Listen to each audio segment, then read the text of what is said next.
Hello friends, welcome to Daily News Analysis on The Hindu by Daily Shots. In this video, we are going to deal with topics from editorial, international and business pages on UPSC and TNPC perspective, and other relevant articles are explained and shared in the below description box in the format of a PDF and slower growth and a tighter fiscal. In this article, the author explains how the core sectors had been divided into four different groups and what are the main factors which affects these sectors and what are the government stimulus program which is required in the current time to revive and revamp the sectors are discussed. So, statistically, India's growth prospects for the financial year 2020 to 2021 is ranging from 0.8 percentage to 4.0 percentage as per the report from Fitch and Asian Development Bank. And also, International Monetary Fund has projected its India's growth to be 1.9 percentage and China's to be 1.2 and the global growth at minus 3.0 percentage. But actually, the growth outcome of India would depend mainly on the speed at which our economy is opened up and the time it takes to contain and spread the virus and the government policy support. With regards to the growth prospects, contraction in the center's gross tax revenue from the period of April 2019 to February 2020 is at minus 0.8 percentage. When we look into the growth prospects from the output side for the financial year 2019 to 20 as the base year, India may show the GVA, that is the gross value added growth of about 4.4 percentage, where the Central Statistics Office its second advanced estimate is 4.9 percentage and IMF's GDP growth estimate for the financial year 1920 is at 4.2 percentage. And basically the GVA is divided into 8 broad sectors and into 4 groups, namely Group A, B, C and D. But before going into this, let us just have a small look into what is GVA. GVA is nothing but a tool or a tool which is or a factor which is used to measure the output or contribution of a particular sector. So it basically shows the production contribution of one particular sector. So the GDP at the market price formula is to be summation of the GVA at basic price of all each sectors in our country plus the product taxes and minusing the product subsidies. So it actually represents where the GDP of any nation can be represented in the summation of GVA in all sectors of economy during the said year after adjusting for taxes and subsidies.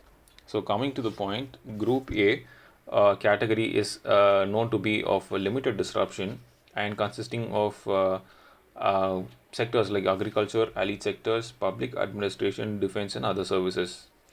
So rabi crop are being harvested and there is a good season which is being predicted, and also the public and defense sectors are with full force and active and are working in the forefront along with health services. So it is predicted that it can achieve 90% in the 2019-20 growth performance. And Group B comprising of mining, quarrying, electricity, gas, water supply and other utility services, construction and financial, real estate and professional services. So this group of sectors is being rated to be average disruption, showing 50% of 2019-20 growth performance. And the third category is Group C.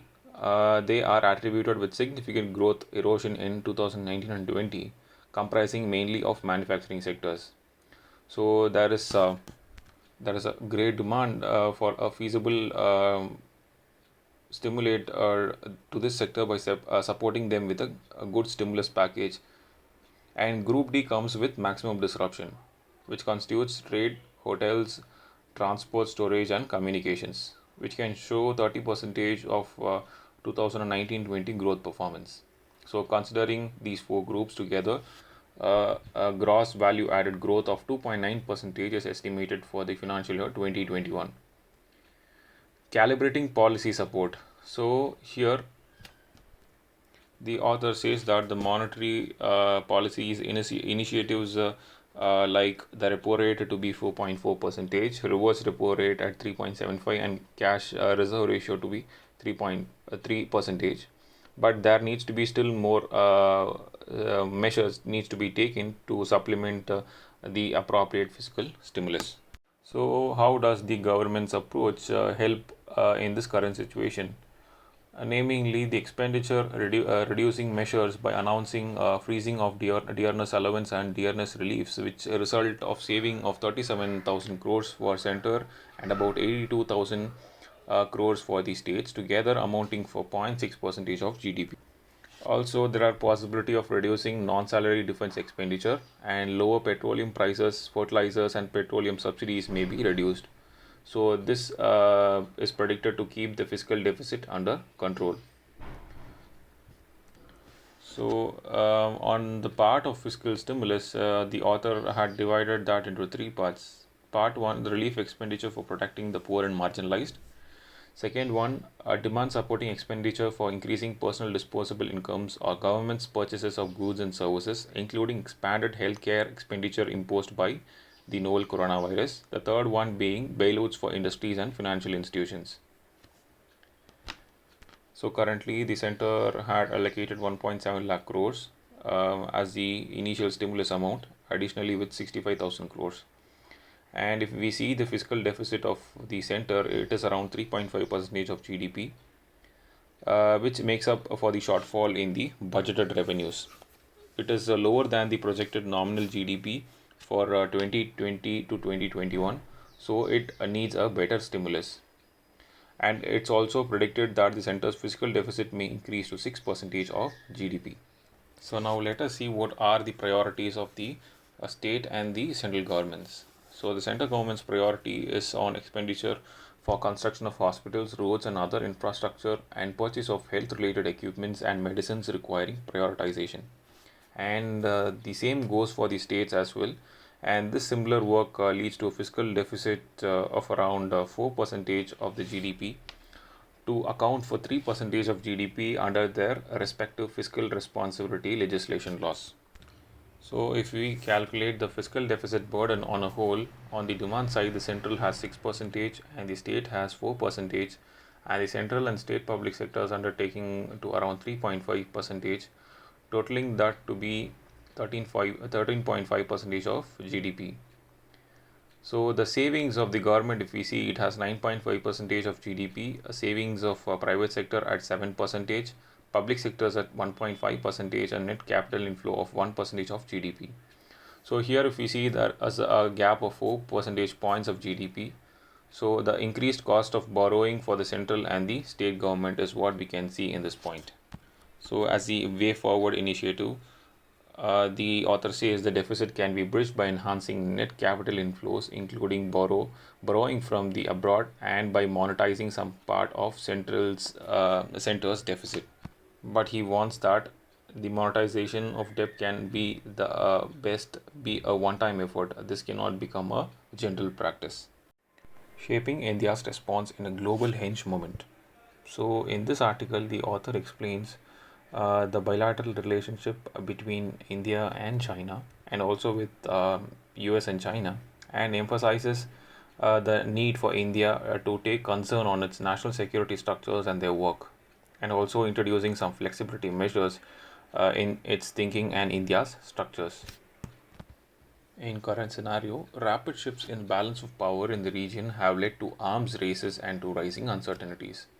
The world faces a de-establishing power transition which may or may not be completed. So it is a hinge moment in international system. So the strategic autonomy says that the world that calls for creative diplomacy and flexibility, adjusting to the fast changing balance of power, which requires the alliance, seems to be exactly the wrong answer, like what had happened in Doklam crisis of 2017. So the thought of alliance with the country is to be exactly the wrong answer. So one possibility is to engage China bilaterally to see whether the two countries can evolve a new modus vivendi, which means that an arrangement or agreement allowing conflicting parties to coexist peacefully, either indefinitely or until a final settlement is reached. For this, India will have to work with other superpowers to ensure that its interests are protected in the neighborhood. So, what is required? A high level strategic dialogue between two sides about their core interests, red lines, difference, and areas of convergence. Excluding US, India must work with other powers to ensure that its region stays multipolar and that China behaves responsibly. So, strategically, the author says this provides a double opportunity for India because China US contentions, which is structural, and it opens up opportunities and space for other powers. And also, it provides opportunity on best means to achieve ultimate goals of India's foreign policy. So, the concern is that India is relying on the world for energy, technology, essential goods like fertilizer, coal, commodities, access to markets, and capital. So the serious question is that when you add the new security agenda um, in the contested global commons in outer and cyberspace into the India's traditional state-centered security concerns, you can see why there is a greater worry or the sense of insecurity. So here the author says India is missing the bus to become a developed country if it continues the business and the politics as usual or tries to imitate China's experience in the last 40 years.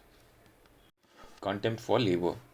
In this article, the author explains what are the provisions which are being disregarded to the labor community, and this article revolves around the recent order which is being propagated by the government as the working hours to be extended from 8 to 12 hours and the weekly duty to 72 hours. So, the need of the hour is changes required in the manner in which labor laws operate in a state may require the center's assent. Revival of business and economic activities after weeks of forced closure is indeed a key objective to be achieved. But it is immoral on the part of some states to address this needs by granting sweeping exemptions from legal provisions aimed at protecting laborers and employees in factories, industries, and other establishments. The issue is that the Madhya Pradesh had embarked on a plan to give a boost to business and industries by allowing units to be operated without many of the requirements of Factories Act working hours, like it is extended from 8 to 12 hours instead of 8, and also weekly duty to be moved to 72 hours. The legal provisions which are backing is that the state has used sections 5 of the act which permits exemption from its provision for 3 months. But the fact is that exemption can be given only during a public emergency, which is defined in a limited way as a threat to security due to war or external aggressions. So here the point of hope is that center which is pursuing a labor reform agenda through consolidated codes for wages, industrial relations and occupational safety, health and working conditions would not readily agree to wholesale exemptions from legal safeguards and protection the law now affords to workers. So the author tries to describe that even after the watching the continuance of this misery, the attitude of the ruling class towards the labor remains one of the utter apathy, which is lacking of concerns and this bordering on contempt. Eradicated. In this article, the author explains the recent decision from the Sudan's government to outlaw the practice of female genital mutilation is seen as a victory for women's rights in a country that is still in a transition from dictatorship to democracy. So, what was the reason for this process? So, the decision to scrap the repressive social codes and humiliating penalties that targeted women during the nearly 30-year dictatorship of Omar al Bashir is the main cause. So, the new measure is that which entails punishment with a fine and a prison sentence must still be approved by the Supreme Council. So, according to the United Nations estimates, the statistics which proposed by them is that some 87% of Sudanese women have had their external genitalia removed on non-medical grounds during childhood, leaving them with lifelong emotional and physical injuries.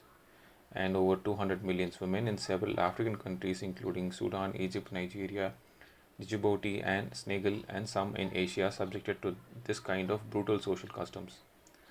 So the concern is that even in countries where this FGM is outlawed, enforcement remains an issue. So to take an example, in Uganda, Reports last year say that 300 cases of mutilation within a month shed light on government's uphill task to back existing legislation with vigorous awareness campaigns. So, as the way forward, these practices suggest that legislation alone may not stop this practice, but indeed needs a deep cultural uprooting of this process. So, the need of the hour is that the government has to eradicate FGM practice, and sustaining the country's progressive currents and democratic transition would be crucial to consolidate the gender reforms it has introduced in recent months. Moody's warn of downgrade. So this article talks about the Indian economic's downgrade and its negative effect. So Moody being a credit rating agency which is being acknowledged as the nationally recognized statistical rating organization designated by the United States Securities and Exchange Commission in 1975, has said that the negative outlook for India's economic growth will remain significantly lower than in the past, while cautioning of the rating downgrade if fiscal metrics is deteriorating further. So, what are the causes for this? So, the lower government and the policy effectiveness at addressing long-standing economic and institutional weaknesses. So, and also gradual rise in debt burdens is also a paving path for the same. And that requires government's measure to support the economy to help reduce the depth and duration of India's growth slowdown. So, the reason being that prolonged financial stress among rural households, weak job creation, and credit crunch among non banking financial institutions (NBFIs) have increased the probability of a more entrenched weakening. So, what can be seen as a solution is that if increase in probability of fiscal metrics stabilizing and strengthening over time is seen as the one of the possible solution in the present scenario, and moving forward the fiscal metrics to uh, weaken materially, which shows there is a downgrade in India's rating, which also moves a prolonged or a deep slowdown in the growth. So as the path of restoration, a strong output through the economic growth restoration is required, and the institutional reform is also additionally required. 20.5 million Americans lost job in April.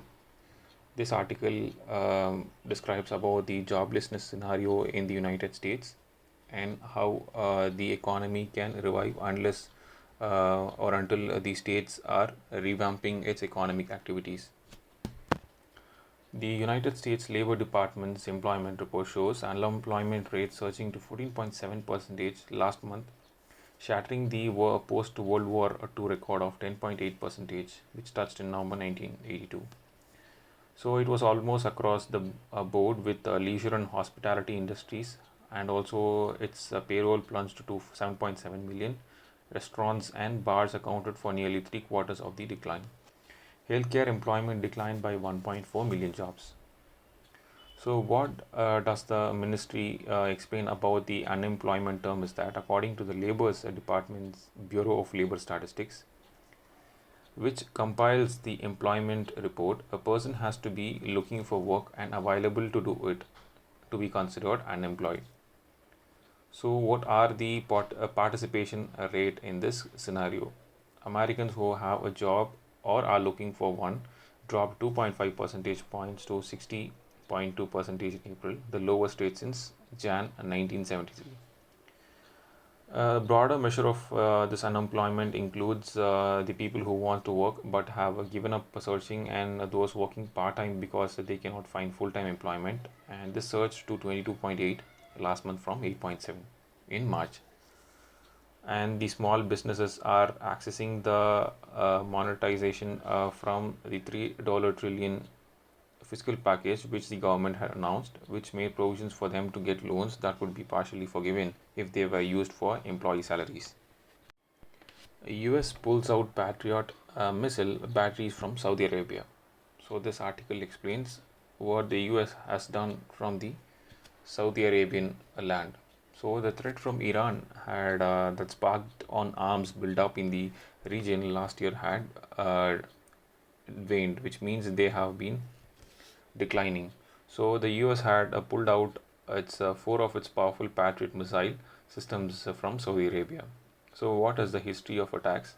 Tehran and Houthi-backed rebels in Yemen were blamed for this combination rocket and drone attack, which left two of the state oil giants Aramco processing facilities, one in Kuriaz and another in Abqaiq, heavily damaged, roughly half, making it to half the Saudi Arabia's oil production. Confederation of Indian Industry seeks rupees 15 lakh crore as immediate stimulus package. On the crisis of COVID 19, the organization has urged the government to announce an immediate stimulus package of 15 lakh crore, which translates into 17.5% of GDP. So, this is because of the effects of lockdown, where the economic activity is being restricted, and the negative impact on the economy is expected to be even more significant in the coming days. So this requires a large stimulus fiscal package so that the jobs and livelihood are protected. So a stimulus include cash transfer amounting to 2 lakh crore to JAM account holders, which means Pradhan Mantri's Jandan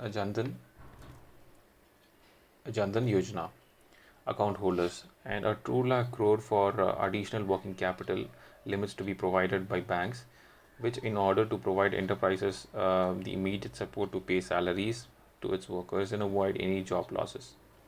Backed by this, the government should also guarantee at this by 4 to 5 percentage of interest rate. Government of India borrows $500 million from Asian Infrastructure Investment Bank. The Government of India has taken the $500 million loan from the AIIB to support its emergency response to the current prevailing pandemic. This is part of $1.5 billion project being co-financed by World Bank. In terms of immediate needs to slow and limit the spread of pandemic, the project will help scale up requirements of various medical aids like the protective equipments, oxygen delivery systems, and medicines. Government of India raises borrowings to 12 lakh crore in financial year 21. So this revision is necessary due to the current prevailing pandemic. The government increased its marketing borrowing estimates by 4.2 lakh crore to 12 lakh crore for the current financial year to deal with the expected shortfall in revenue due to this COVID-19. So this is to make up for the mismatch between its revenue and expenditure, which means the fiscal deficit. The government has also increased the weekly borrowing target to 30,000 crores from 21,000 crores fixed on March 31. The finance minister in budget for 2020 to 21 had pegged gross borrowing in the new fiscal at 7.8 lakh crore, which is higher than 7.1 lakh crore estimated for 2019 and 20. With the increase in estimate, the government would have to revive upwards its fiscal deficit target from 3 percentage of GDP pegged for the current fiscal. Thank you friends for watching. That's all from today's daily news analysis. The relevant fact check points had been added in the last page of the PDF. So give me a thumbs up if you like the video and subscribe to my channel.